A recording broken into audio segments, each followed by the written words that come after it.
সুপ্রিয় সুধী, আমি খন্দকার মাসুদুজ্জামান।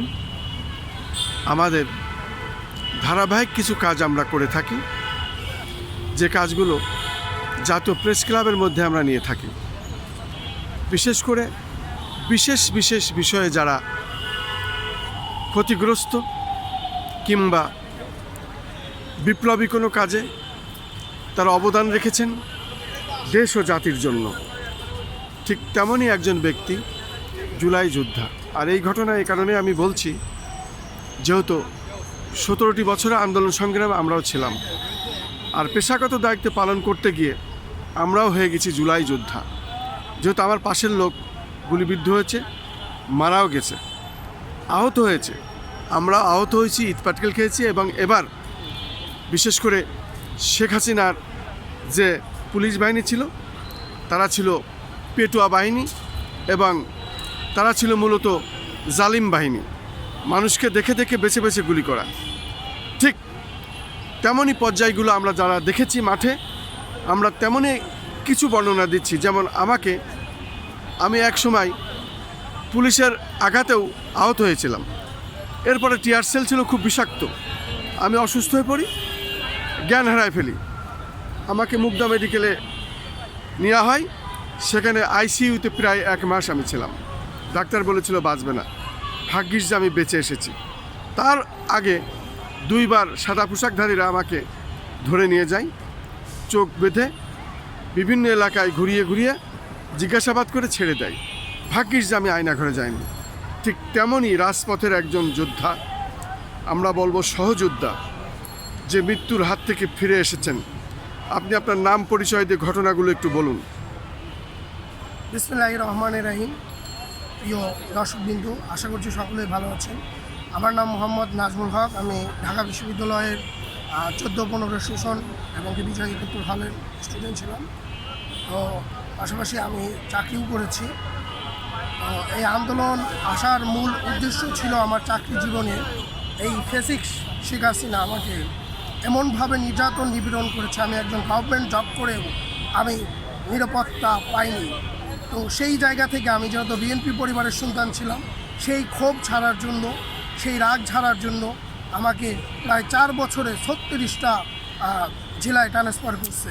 এটা আমার জন্য খুবই দুঃখজনক। আপনি কোন ডিপার্টমেন্টে চাকরি করতেন একটু বলতেন যদি?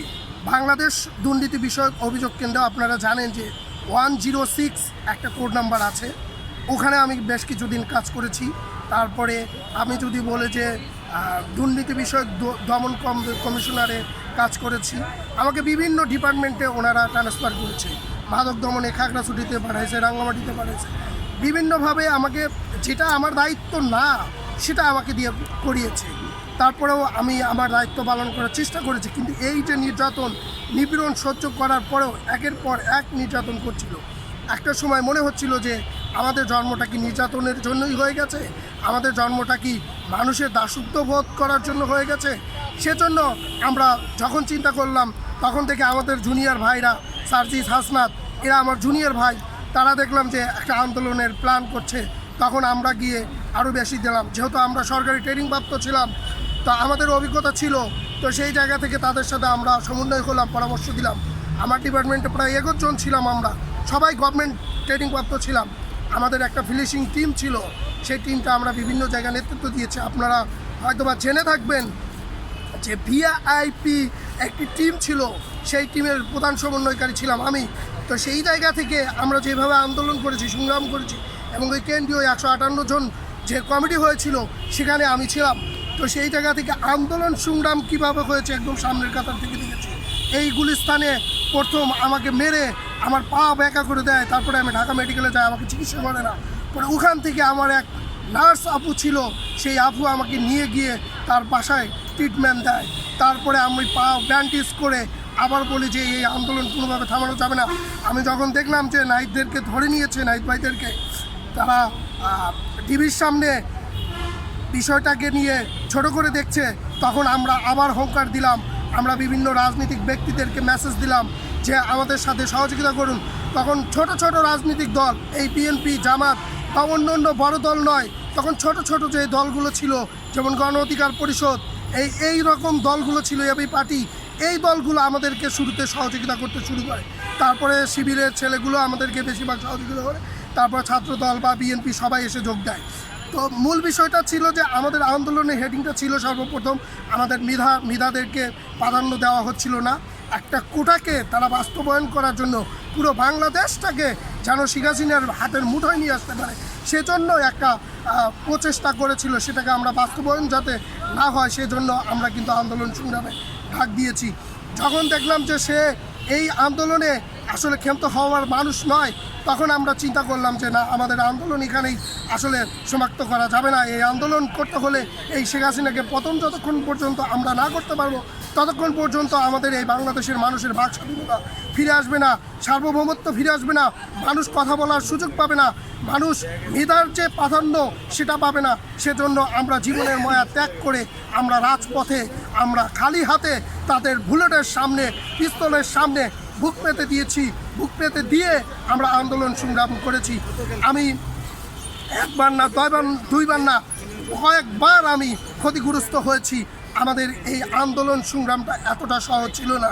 যাদের মুখ আজকে পরিচিত দেখেন, যাদের মুখ আপনারা পরিচিত দেখেন, যারা বক্তব্য দিয়েছে অনেক ভাইরাল হয়েছে, তারা কেউ কেউ আমাদের ছোট ভাই, কেউ কেউ আমাদের সহপাঠী এবং কেউ কেউ আমাদের ব্যাচমেট ছিল।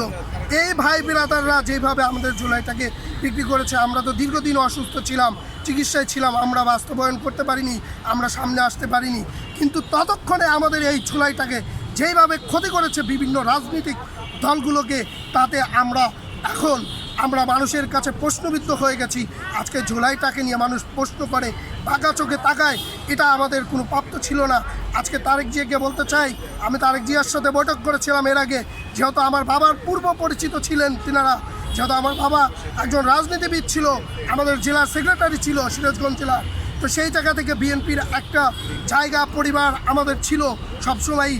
তো ওনার সাথে বসার সুযোগ হয়েছিল, কথা বলার সুযোগ হয়েছিল, কিন্তু আমরা একটা কথা বলতে চাই, ওনারা একটা জায়গা আটকে যাচ্ছে। আমরা প্রধানমন্ত্রীকে বলতে চাই, আপনাকে আমরা প্রধানমন্ত্রী হিসেবে আগে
সনদটাকে বাস্তবায়ন করা। এই জুলাই সনদ বাস্তবায়ন না হলে এই বাংলাদেশের সকল কিছু অবৈধ হিসেবে ঘোষণা হবে।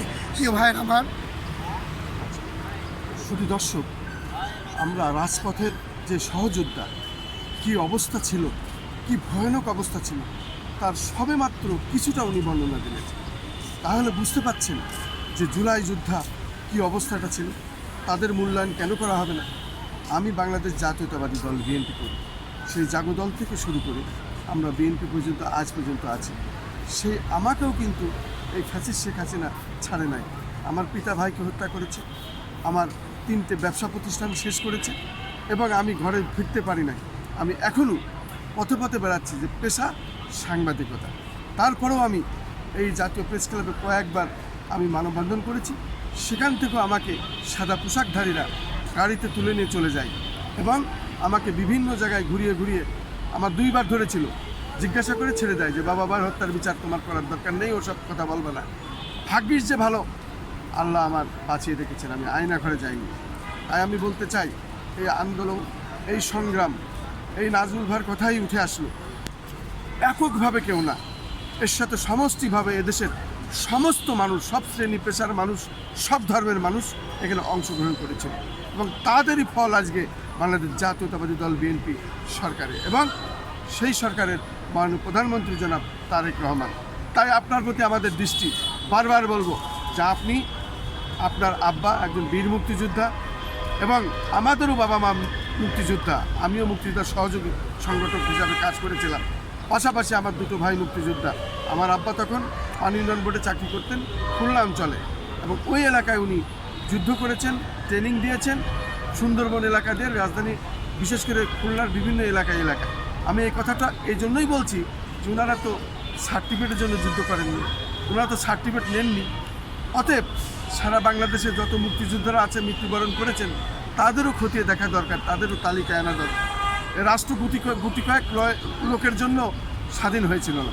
স্বাধীনতা কৃষক, জমি, সাধারণ মানুষ, শ্রমিক সবাই অংশগ্রহণ করেছিল। ঠিক জুলাই যুদ্ধটাও তাই। আমি নাজমুল ভাইয়ের কথায় একমত পোষণ করছি যে উনি সরকারি জব করতেন, তার কোনো টাকার অভাব ছিল না, সে তো গেলেই বেতন, সেও চলে এসেছিল রাজপথে। এটা একটি বিরল দৃষ্টান্ত। এই জন্য আমরা বলতে চাই যে আপনি 17 বছর ছিলেন লন্ডনে, আমরা ছিলাম এই দেশে, আমরা ছিলাম রাজপথে। অতএব রাজপথ তখন কি কঠিন ছিল আমরা জানি। মানুষ কোনো প্রতিবাদ করতে পারতো না, ন্যায় কথা বলতে পারতো না, জান আমাদের ঠোঁটে ছিল। তারপরেও আমরা কাজ করেছি, আন্দোলন করেছি, সংগ্রাম করেছি। কিন্তু এখন আপনার পাশে কারা, তাদের চিহ্নিত করেন। তারা কি আপনার ভালো চায় না মন্দ চায়? আমরা চাই না শহীদ জিয়াউর রহমান যেভাবে শহীদ হয়েছেন, আবার দেশনেত্রী বেগম খালেদা জিয়া, সাবেক 3বারের প্রধানমন্ত্রী, তাকেও 16 পয়জনিং করে হত্যা করা হয়েছে, সেইভাবে আপনারও হত্যা করুক, সেটা আমরা চাই না। আমরা চাই আপনি দীর্ঘজীবী হন, রাষ্ট্রকে আরও ত্বরান্বিত করেন, সঠিকভাবে যেভাবে এগোচ্ছেন সেইভাবে আরও ভালো কাজগুলো করেন। এই জন্যই আমরা আপনাকে চাই। আসসালামু আলাইকুম। জাতীয় প্রেস ক্লাবের মধ্যে থেকে আমি খন্দকার মাসুদুজ্জামান, এবং আমার সঙ্গে একজন জুলাই সহযোদ্ধা নাজমুল ভাই, সাথে আরও অনেকে আছেন। আসসালামু আলাইকুম। ঠিক আছে।